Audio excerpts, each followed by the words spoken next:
तो हमारे देश में जब केरला स्टोरी 2 जैसे मूवीज को रिलीज किया जाता है तो बहुत सारे जो सो कॉल्ड इन्फ्लुएंसर्स या फिर जो कंटेंट क्रिएटर्स है वो लोग क्या कहते हैं कि प्रोपागंडा मूवी है। तो यदि भाई ये प्रोपागंडा मूवी है तो फिलहाल जो नासिक के जो टीसीएस की जो बीपीओ यूनिट है वहां पर जो केस सामने आया है तो फिर वो क्या चीज है। तो महाराष्ट्र की नासिक में टाटा कंसल्टेंसी सर्विस यानी कि टीसीएस की बीपीओ यूनिट से एक बहुत बड़ी इंसिडेंट सामने आया है जिसमें यह हुआ है कि सेक्सुअल हरासमेंट, मेंटल टॉर्चर ये सिर्फ अफवाह नहीं है बल्कि इस चीज को लेकर लगभग 9 एफआईआर हो चुका है, जिसमें से 8 महिला एम्प्लॉइज ने सेक्सुअल ऑफेंसेस और रिलीजन से जुड़े इनअप्रोप्रिएट बिहेवियर को लेकर शिकायत की है और एक मेल एम्प्लॉय ने अपनी रिलीजियंस के सेंटिमेंट्स को हर्ट होने की बात की है। तो इस मामले को लेकर जो पुलिस है मल्टीपल जो टीम लीडर्स है और इसके अलावा एक सीनियर एचआर मैनेजर को भी अरेस्ट किया है और जो अक्यूज्ड है उनकी नाम है आसिफ अंसारी, सफी शेख, शाहरुख कुरैशी, राजा मेमोन, तौशिफ अतर, दानिश शेख और एचआर असिस्टेंट जनरल मैनेजर जो है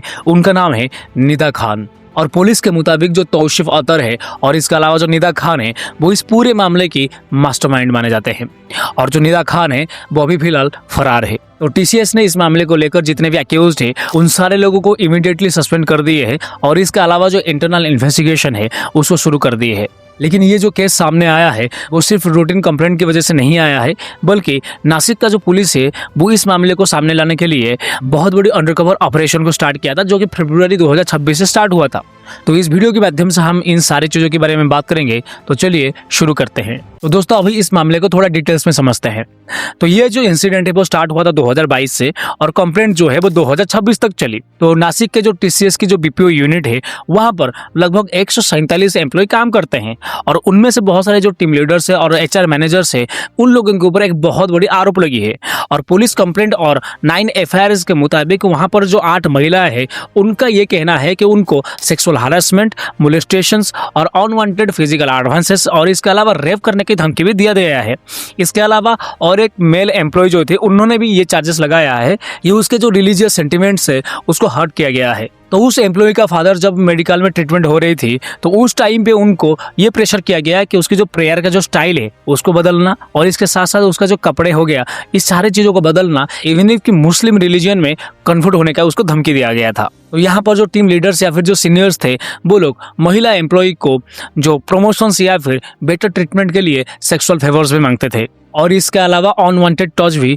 ऑफिस के अंदर भी हुए हैं। ये तो थी सिर्फ महिलाओं के ऊपर जो उन लोगों ने हरकतें करते थे और इसके अलावा रिलीजियस को लेकर भी बहुत सारे वो चीज़ें बोलते थे, जैसे कि जो हमारी हिंदू भगवान है उनके बारे में अनाव शनाव चीज़ें बोलते थे और इसके अलावा जो हमारा जो प्रोसेस है, मेथड्स है पूजा करने का उस चीज़ को मजाक उड़ाते थे। तो ये जो सारे एम्प्लॉइज थे उनके ऊपर जो टीम लीडर्स थे वो लोग प्रेशर डालते थे कि नॉनवेज फूड खाने का, स्पेशली जो बीफ खाने का उन लोगों ने प्रेशर डालते थे। इसके अलावा इनकी जो अटायर्स है वो सब चेंज करने के लिए बोलते थे और इसके अलावा कई सारे केसेस में ये भी दिखा गया है कि उनको जो इस्लाम धर्म है उसमें कन्वर्ट होने के लिए प्रेशर किया गया था। तो विक्टिम का ये भी कहना है कि जब ये लोग जाके एचआर टीम में कंप्लेंट डाले तो उस टाइम पे इन लोगों को इग्नोर किया गया था। तो एचआर डिपार्टमेंट जिसमें assistant general manager Nida Khan थी, हालांकि निदा खान जो है वो इस्लाम से थी, तो जो भी सर ये इंसिडेंट हो रहा था जो अक्यूज्ड थे उन लोगों की इमेज जो थी वो ये इग्नोर कर देती थी या फिर जो अक्यूज्ड थे उन लोगों को प्रोटेक्ट करती थी। तो इस मामले को लेकर जो पुलिस है अभी तक मल्टीपल लोगों को अरेस्ट किया है, जिसमें मैं पहले आपको नाम भी बता दिया था और ये स्क्रीन पे आप ये नाम सारे देख रहे होंगे। तो कुछ रिपोर्ट्स के मुताबिक लगभग 7 से लेकर 9 लोगों को अरेस्ट किया गया है, इंक्लूडिंग टीम लीडर्स और एचआर स्टाफ। तो पुलिस ने यहाँ पर सीधा रेड नहीं किया, उन्होंने एक स्मार्ट तरीका अपनाया। तो 147 एम्प्लॉय जहाँ पर काम कर रहे थे तो उस ऑफिस के अंदर जो पुलिस है, बहुत सारे जो महिला ऑफिसर्स है उनको हाउसकीपिंग स्टाफ और या फिर जो सपोर्टिंग स्टाफ के रूप में वहां पर भेजा। तो ये जितने भी स्टाफ वहां पर काम कर रहे थे पुलिस की तरफ से वो लोग जो भी सारे मीटिंग्स हो रही थी या फिर वर्क स्टेशन पर कुछ बातें हो रही थी इन सारे चीजों के ऊपर नजर रखते थे। वहां पर जितने भी सारे अक्यूज्ड थे उन लोगों की जो बिहेवियर हो रही थी लोगों की तरफ उस चीज के ऊपर इन लोगों ने नजर रखे और जो महिला एम्प्लॉय थे उनके साथ क्या बात करते थे, इसके अलावा इनअप्रोप्रिएट कमेंट्स करते थे और रिलीजियस प्रेशर डालते थे और एचआर कंप्लेंट्स को कैसे हैंडल किया जा रहा था, इन सारे चीजों के ऊपर वो लोग नजर रख रहे थे। तो इस अंडरकवर ऑपरेशन की वजह से जो एविडेंस है वो डायरेक्टली इन लोगों ने कलेक्ट किया। तो इस ऑपरेशन के बेसिस पर क्या हुआ कि मार्च 26 से लेकर अप्रैल 3 तारीख के बीच में लगभग 9 एफआईआर को रजिस्टर किया गया। तो इस ऑपरेशन की वजह से क्या हुआ कि ये जो केस है वो सामने आया और इसके साथ साथ बहुत सारे जो एक्यूज्ड थे उन लोगों को अरेस्ट किया गया। कोई भी सीनियर हो या फिर कोई भी कम्युनिटी हो, पावर की गलत इस्तेमाल करके एम्प्लॉइज को हरास करना और उनकी फेथ को टारगेट करना और कंप्लेंट्स को दबाना ये बिल्कुल माफ नहीं है। जीरो टॉलरेंस का मतलब सिर्फ पॉलिसी पेपर पर नहीं होता है, एक्शन में भी होना चाहिए। तो दोस्तों यहाँ पर और एक सवाल ये उठता है कि टीसीएस में ये जो इंसिडेंट हुआ जिसमें रिलीजियस चेंज करने के लिए बोला गया या फिर प्रेशर किया गया, क्या ये सिर्फ एक ही इंसिडेंट इंडिया में हुआ है? बल्कि नहीं है, बल्कि ऐसे कई सारे केसेस हमारे इंडिया में हैं जिसमें ऐसे प्रेशर किया गया है कि इस्लाम धर्म में कन्वर्ट होने के लिए। देखो यदि हम लोग सच्चाई के साथ बात करेंगे तो जो रिलीजियस फ्रीडम है वो हमारी कॉन्स्टिट्यूशनल हक है और हमारी कॉन्स्टिट्यूशन ये भी कहता है कि कोई भी इंडिविजुअल वो अपने हिसाब से अपने धर्म को चूज कर सकता है। लेकिन इसका मतलब ये नहीं होता है कि किसी को जबरदस्ती उसको प्रेशराइज करके धर्म चेंज करने के लिए बोले। तो ऐसे धर्म चेंज करने के लिए बहुत सारे जो केसेस है वो इंडिया में हुआ है। उसमें एक मेजर केस आता है जो कि है नदिया केस, जो कि केरला में 2017 में हुई थी। तो केरला की एक लड़की जिसका नाम है अखिल अशोकन, तो उसने क्या करता है कि इस्लाम धर्म को एक्सेप्ट करता है और शफीन जहान को शादी करता है। तो शादी होने के बाद जो लड़की के फादर रहता है तो वो क्या करता है कि एक कंप्लेंट डालती है और कंप्लेंट में ये कहती है कि ये जो चीज हुआ है वो फोर्सफुली किया गया है और इसके साथ साथ टेरर लिंक के साथ किया गया है।